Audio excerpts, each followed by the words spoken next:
Let's get back to that Fox News alert. Roger Stone arrested following an indictment, we're told, that was yesterday, but he's just arrested this morning. Indictment by a federal grand jury as part of special counsel Robert Mueller's Russia investigation. Stone being charged with obstruction, 5 counts of giving false statements, as well as witness tampering.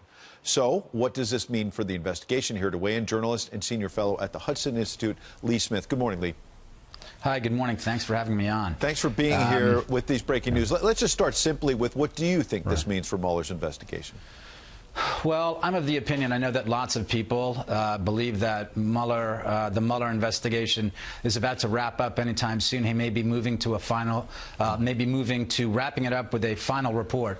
I think that this suggests that it's unlikely that the investigation is going to be coming to an end anytime soon. I mean, I have to say I have no insight into these particular charges, but looking at the history of this investigation, and let's remember that the Mueller probe is a continuation of the FBI's investigation into the Trump team, which started by the end of July 2016. And if we look how this investigation, if we look how the FISA warrant on Carter Page was obtained, and if we look at what happened under the Mueller investigation, I think that this investigation is an enormous problem. I think it's compromised at its source. But meanwhile, the indictments move forward, compromised or not. So I think my next question would be, what does this tell us about the investigation itself? Is it getting to collusion? Because we haven't seen Russian collusion, which is where all of this started, yet. Right. So, Stone has repeatedly said any contact he had with WikiLeaks and others was incidental, and that it was not part of some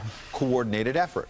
Right. I mean, what I mean when I say the investigation is compromised at the source, let's remember what this is based on.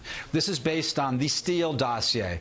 This was a piece of opposition research paid for by the Clinton campaign and the Democratic National Committee. Now, as it turns out, senior FBI and senior DOJ officials knew this from the outset. They knew where it came from. We also know that the number 2 at DOJ, Sally Yates at the time, and the number 2 at the FBI, Andrew McCabe, they signed off on this.